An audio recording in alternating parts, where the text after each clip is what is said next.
So, there are similarities and differences from community care versus, hospital-based practice. The prenatal schedule is going to be the same. So we're still going to see people on that like once a month until third trimester, and then every 2 weeks until 36 weeks, and weekly until birth.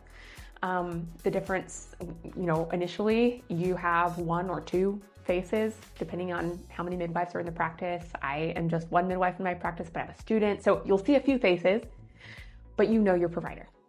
And then, so frequency is the same, and we can do lab work here. We have ultrasound options, so you're not like going out and figuring that out yourself. We're resourcing you for that.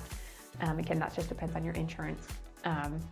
But then our appointments are typically like 45 to 60 minutes long, and sometimes longer if there's a problem. Shorter if you don't need to be here that long, that's fine.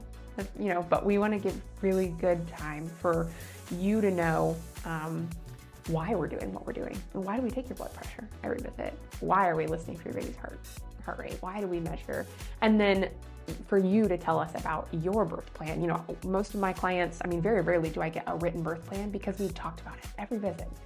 They're sharing something that they prefer. And then in the birth, I'm still like asking permission and checking in to make sure that their preferences haven't changed. And my team knows that I don't just show up to a birth by myself. We bring assistants as well, and they are following my cues and also honoring moms in that way.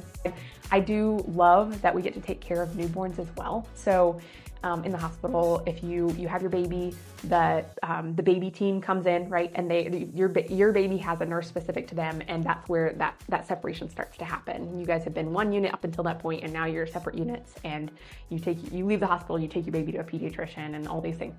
You can still take your baby to a pediatrician in my care. That's fine. But I get to see moms and babies together still after birth. And, when we do have a baby that needs help breathing or with stimulation, we get to do those resuscitation tools either in mom's arms or right next to mom on the bed or wherever we are.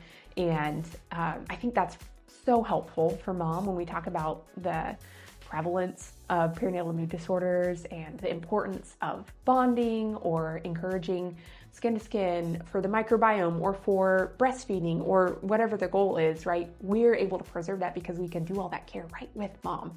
And then as we come back to do postpartum visits, I say come back because we'll do the first couple postpartum visits in mom's home, so she doesn't have to leave. We're doing that well baby check at home. We can check baby's jaundice at home. We can treat jaundice at home.